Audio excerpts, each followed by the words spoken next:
ఏది అయినా ట్రై చెయ్యి ఆచి చికెన్ మసాలా. ఆచి చికెన్ మసాలా. మనం మహబూబ్ నగర్ జిల్లాకు సంబంధించి కూడా డీటెయిల్స్ తెలుసుకునే ప్రయత్నం చేద్దాం. మహబూబ్ నగర్ జిల్లాకు సంబంధించి మరిన్ని డీటెయిల్స్ అందించడానికి మా కరెస్పాండెంట్ శశి సిద్ధంగా ఉన్నారు. శశి, ఏంటి అక్కడ మహబూబ్ నగర్ లో ఓట్ల లెక్కింపు స్టార్ట్ అయిందా? సిచ్యువేషన్ ఏంటి? మరోపక్క అంతకంటే ముందుగా బయట పార్టీల పరిస్థితి కూడా ఏ రకంగా ఉంది?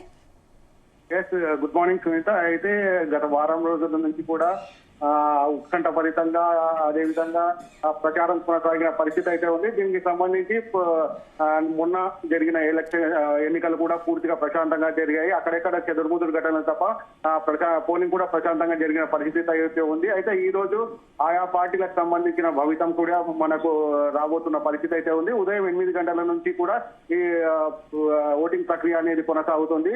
మహబూబ్ నగర్ జిల్లా కార్పొరేషన్ అదేవిధంగా భూత్పూర్ దేవరకద్ర మున్సిపాలిటీలకు సంబంధించిన ఓట్ల లెక్కింపు స్థానికంగా ఉన్న పాలమూరు యూనివర్సిటీ క్యాంపస్ లో జరుగుతున్న పరిస్థితి అయితే ఉంది. దీనికి సంబంధించి అధికారులు పూర్తి ఏర్పాట్లు చేశారు.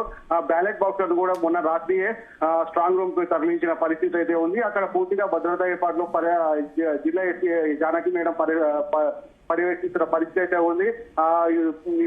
ఏదైతే ఓటింగ్ కేంద్రాల దగ్గర 144 సెక్షన్ విధించడం జరిగింది. అదేవిధంగా 3 అంకెల భద్రత మధ్య ఓటింగ్ ప్రక్రియ అనేది కొనసాగుతుంది. ఉమ్మడి మహబూబ్ నగర్ కార్పొరేషన్ పరిస్థితికి వస్తే 59 వార్డులలో ఈ ఎలక్షన్ ప్రక్రియ ఎలక్షన్ కౌంటింగ్ అనేది కొనసాగుతుంది. 60 వార్డులలో ఒక వార్డు ఏకగ్రీవం కాగా 59 వార్డులకు మొన్న ఎలక్షన్స్ జరిగిన పరిస్థితి ఉంది. దీనికి సంబంధించి ఎలక్షన్ కౌంటింగ్ ప్రక్రియ అనేది కొనసాగుతుంది. మొత్తం 30 టేబుల్లను ఏర్పాటు చేయడం జరిగింది. ఒక్కో టేబుల్ కు 5 మంది సిబ్బంది 5గురు సిబ్బంది ఉంటారు. ఆ 5గురు సిబ్బంది ఒక్కో టేబుల్ 2 వార్డులకు సంబంధించి ఓట్ల లెక్కింపు జరుగుతుంది. మొత్తము 3 రౌండ్లలో ఈ లెక్కింపు ప్రక్రియ పూర్తయ్యే అవకాశం ఉంది. ఒక్కో రౌండ్ కు 1000 ఓట్ల చొప్పున లెక్కింపు కొనసాగుతుంది. ఒక వార్డుకు దాదాపుగా 3000 లోపే ఓట్లు ఉన్న కారణంగా 3 రౌండ్లలో కూడా ఈ ఓట్ల లెక్కింపు అనేది పూర్తయ్యే అవకాశం ఉంది. అదేవిధంగా నాగర్ కర్నూలు జిల్లాకు సంబంధించి కూడా ఓట్ల లెక్కింపు ప్రారంభమైంది. మొదటగా బ్యాలెట్ బాక్స్ పోస్టల్ బ్యాలెట్లను లెక్కింపు ప్రక్రియ కొనసాగుతుంది. దాని తర్వాత కూడా మిగతా ఏదైతే వార్డులలో ఎలక్షన్ జరిగాయో దానికి సంబంధించిన ఓట్ల లెక్కింపు కొనసాగుతుంది. అక్కడ కూడా పూర్తి ఏర్పాట్లు పూర్తి చేశారు అధికారులు. అదేవిధంగా పోలీసులు ఎవరిని అనుమతించడం లేదు. కేవలం గుర్తింపు కార్డులు ఉన్న వాళ్ళనే కౌంటింగ్ కేంద్రాలలోకి అనుమతిస్తున్నారు. ఎలాంటి నిషేధిత పదార్థాలు ఏవైతే మార్చ్ బాక్స్ కానీ అదేవిధంగా ఇంగసిరాలు అదేవిధంగా టపాకాయలు ఇలాంటివి అనుమతించడం లేదు. గెలిచిన ఓడిన అభ్యర్థులు కూడా ఈ రూల్స్ అండ్ రెగ్యులేషన్స్ కంపల్సరీ పాటించాలని చెప్తున్నారు. గెలిచిన తర్వాత ఎలాంటి ర్యాలీలు కానీ బైక్ ర్యాలీలు కానీ బాణసంచాలు పేల్చడం కానీ ఇలాంటివి పూర్తిగా నిషేధించమని చెప్పడం జరిగింది. ఈ రూల్స్ ఎవరైనా అతిక్రమించిన పరిస్థితి ఉంటే వాళ్ళని చట్టపరమైన శిక్షలు విధిస్తామని కూడా ఎస్పీ జానకి వెల్లడించిన పరిస్థితి అయితే ఉంది. మొత్తానికి అభ్యర్థులు మాత్రం పూర్తి టెన్షన్ వాతావరణం నెలకొంది. ఏ అభ్యర్థిని కదిలించినా నేను గెలుస్తాను ధీమా వ్యక్తం చేస్తున్న పరిస్థితి ఉంది. కానీ ఓట్ల లెక్కింపు ప్రక్రియ ముగిసిన తర్వాత ఏ పార్టీ గెలుస్తుంది ఏ పార్టీ గెలవదు అన్నది భవితవ్యం తెలియ పరిస్థితి అయితే ఉంది. పూర్తిగా అభ్యర్థులు మాత్రం టెన్షన్ వాతావరణం నెలకొంది.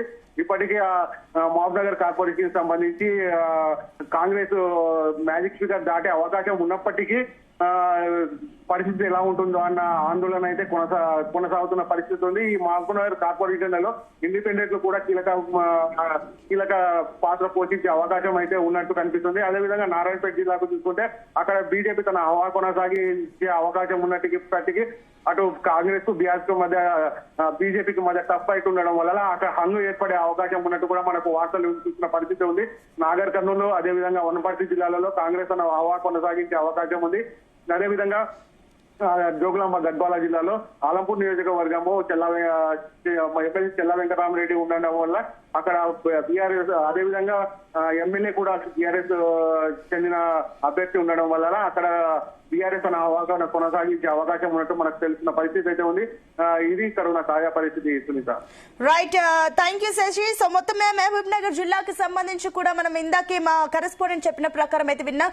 చాలా చోట్ల కూడా కాంగ్రెస్ కి ఎక్కువగా మ్యాజిక్ ఫిగర్ దాటే ఛాన్సెస్ కనిపించినప్పటికీ కూడా కొన్ని చోట్ల గందరగోళం ఏర్పడే అవకాశాలు అయితే స్పష్టంగా కనిపిస్తున్నాయని తెలుస్తుంది. మరోపక్క చూస్తే కూడా అటు కాంగ్రెస్, బీఆర్ఎస్, బీజేపీ మూడు కూడా టగ్ ఆఫ్ వార్ ఇస్తే గనక హంగ్ వచ్చే ఛాన్సెస్ ఉన్నట్లు కూడా రిపోర్టర్ ఇందాక చెప్పిన సందర్భం అయితే ఉంది. సో మొత్తం మీద ఈ విషయంలో మహబూబ్ నగర్ లో ఇండిపెండెంట్లు కూడా కీలకంగా మారే ఛాన్సెస్ ఉన్నట్లు కూడా వాళ్ళ విషయంలో మనకు తెలుస్తుంది.